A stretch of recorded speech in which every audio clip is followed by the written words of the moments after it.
بخاری شریف میں ایک حدیث ملتی ہے، حضرت عبداللہ بن مسعود فرماتے ہیں کہ میں نبی علیہ السلام کے پاس تھا تو نبی علیہ السلام نے مجھے کہا کہ مجھے قرآن سناؤ۔ میں کہ رسول اللہ میں سناؤں، حالانکہ قرآن آپ کے اوپر نازل ہوا ہے؟ کہا جی ہاں تم ہی سناؤ۔ حضرت عبداللہ بن مسعود فرماتے ہیں کہ میں نے یہ سورۃ النساء پڑھنا شروع کر دی۔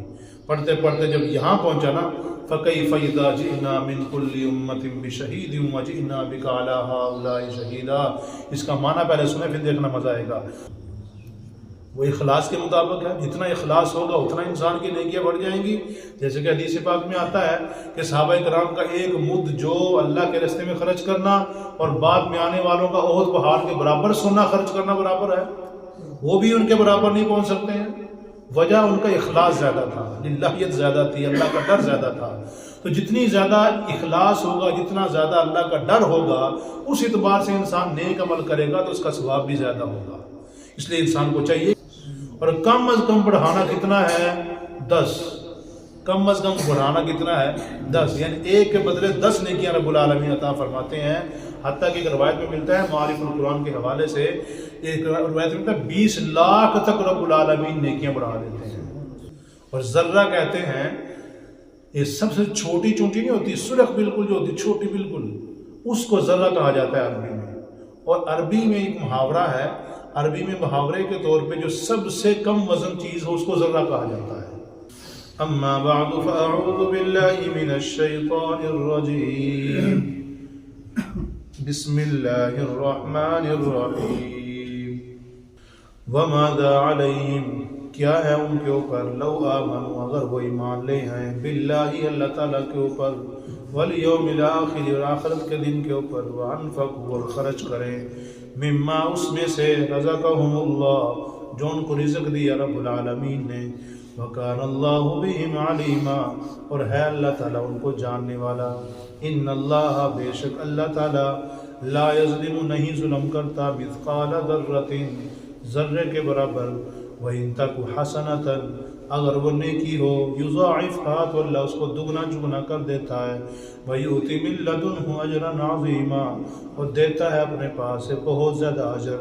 فَكَيْفَ، کیا حالت ہوگی، اِذَا جِئْنَا، جب ہم لے آئیں گے، مِن كُلِّ أُمَّةٍ، ہر امت سے، بِشَهِيدٍ، اس کا گواہ، وَجِئْنَا بِكَ عَلَىٰ هَٰؤُلَاءِ شَهِيدًا، اور ہم لائیں گے آپ کو بھی ان گواہوں کے اوپر۔ صدق اللہ مولانا العظیم۔ اللہم صل علی محمد وعلی آل محمد کما صلیت علی ابراہیم وعلی آل ابراہیم انکا حمید مجید۔ اللہم بارک علی محمد وعلی آل محمد کما بارکت علی ابراہیم وعلی آل ابراہیم انکا حمید مجید۔ وماذا علیہم لو آمنوا باللہ والیوم الاخر، اللہ نے فرمایا کیا ہو گیا ان کو، اتنا کچھ، اتنے احکامات ان کو بتا دیے، سارا کچھ ان کو پتہ چل گیا کہ بخل نہ کرو، یہ نہ کرو، وہ نہ کرو، تو اللہ کے راستے میں خرچ کرو، اتنا کچھ سمجھانے کے باوجود وماذا علیہم، کیا ہو گیا ہے ان کو، لو آمنوا باللہ والیوم الاخر، اگر یہ اللہ پر اور آخرت کے دن پر ایمان لے آئیں، وانفقوا مما رزقہم اللہ، اور خرچ کریں اس سے جو ان کو رب العالمین نے رزق دیا ہوا ہے، اس سے خرچ کریں۔ کیا ہو گیا، یہ کیوں نہیں خرچ کرتے، کیوں یہ آخرت کے عذاب کو اپنے سر پہ لے رہے ہیں؟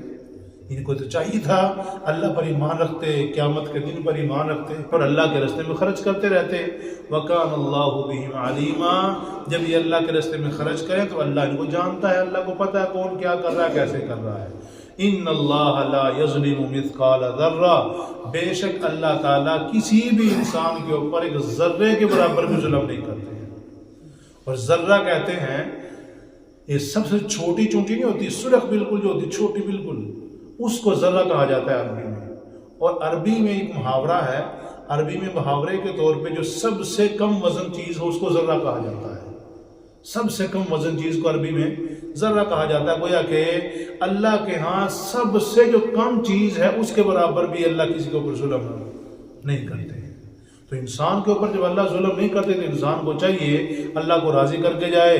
وَإِن تَكُ حَسَنَةً يُضَاعِفْهَا، اگر انسان نیکی کر کے جائے گا تو يُضَاعِفْهَا، اللہ اس کو بڑھا چڑھا کے دے گا۔ اور کم از کم بڑھانا کتنا ہے؟ 10۔ کم از کم بڑھانا کتنا ہے 10، یعنی ایک کے بدلے 10 نیکیاں رب العالمین عطا فرماتے ہیں. حتیٰ کہ ایک روایت میں ملتا ہے معارف القرآن کے حوالے سے، ایک روایت میں ملتا ہے 20 لاکھ تک رب العالمین نیکیاں بڑھا دیتے ہیں. وہ اخلاص کے مطابق ہے، جتنا اخلاص ہوگا اتنا انسان کی نیکیاں بڑھ جائیں گی. جیسے کہ حدیث پاک میں آتا ہے کہ صحابہ کرام کا ایک مد جو اللہ کے راستے میں خرچ کرنا اور بعد میں آنے والوں کا احد پہاڑ کے برابر سونا خرچ کرنا برابر ہے. وہ بھی ان کے برابر نہیں پہنچ سکتے ہیں. وجہ ان کا اخلاص زیادہ تھا، للہیت زیادہ تھی، اللہ کا ڈر زیادہ تھا. تو جتنی زیادہ اخلاص ہوگا، جتنا زیادہ اللہ کا ڈر ہوگا، اس اعتبار سے انسان نیک عمل کرے گا تو اس کا ثواب بھی زیادہ ہوگا. اس لیے انسان کو چاہیے کہ اللہ سے ڈرتے ہوئے اعمال کرتا رہے. وَيُؤْتِ مِن لَّدُنْهُ أَجْرًا عَظِيمًا، بڑھا چڑھا کے تو دے گا. اور ساتھ ساتھ اللہ فرما رہے ہیں کہ اللہ کے پاس جتنے اجر ہے نا، وَيُؤْتِ مِن لَّدُنْهُ أَجْرًا عَظِيمًا، اللہ فرما رہے ہیں اس کو اللہ پاک بے بہا اجر دے گا، بہت بڑے بڑے اس کو اجر دے گا. آگے جو آیت ہے نا، فَكَيْفَ إِذَا جِئْنَا مِن كُلِّ أُمَّةٍ بِشَهِيدٍ وَجِئْنَا بِكَ عَلَىٰ هَٰؤُلَاءِ شَهِيدًا، اس کے بارے میں نا بخاری شریف میں ایک حدیث ملتی ہے. حضرت عبداللہ بن مسعود فرماتے ہیں کہ میں نبی علیہ السلام کے پاس تھا تو نبی علیہ السلام نے مجھے کہا کہ مجھے قرآن سناؤ. میں کہ رسول اللہ میں سناؤں؟ حالانکہ قرآن آپ کے اوپر نازل ہوا ہے. کہا جی ہاں تم ہی سناؤ. حضرت عبداللہ بن مسعود فرماتے ہیں کہ میں نے یہ سورۃ النساء پڑھنا شروع کر دی. پڑھتے پڑھتے جب یہاں پہنچا نا، فَكَيْفَ إِذَا جِئْنَا مِن كُلِّ أُمَّةٍ بِشَهِيدٍ وَجِئْنَا بِكَ عَلَىٰ هَٰؤُلَاءِ شَهِيدًا. اس کا معنی پہلے سنیں پھر دیکھنا مزہ آئے گا. فَكَيْفَ پس کیسے، إِذَا جِئْنَا مِن كُلِّ أُمَّةٍ بِشَهِيدٍ جب ہم لائیں گے ہر امت میں سے اس کا گواہ، یعنی جو اس امت کا جو پیغمبر ہوگا، پیغمبر اپنی امت کے خلاف یا امت کے حق میں گواہی دے گا. پیغمبر کیا کرے گا؟ گواہی دے گا. ہر امت کا پیغمبر لے کے آئیں گے، پیغمبر ان کے اوپر گواہی دے رہا ہوگا اس میں، یعنی کہ انہوں نے نیک عمل کیے کہ نہیں کیے، میری بات مانی کہ نہیں مانی. وَجِئْنَا بِكَ عَلَىٰ هَٰؤُلَاءِ شَهِيدًا، اے پیارے پیغمبر ہم آپ کو بھی اپنی امت کے اوپر گواہ بنا کے لائیں گے.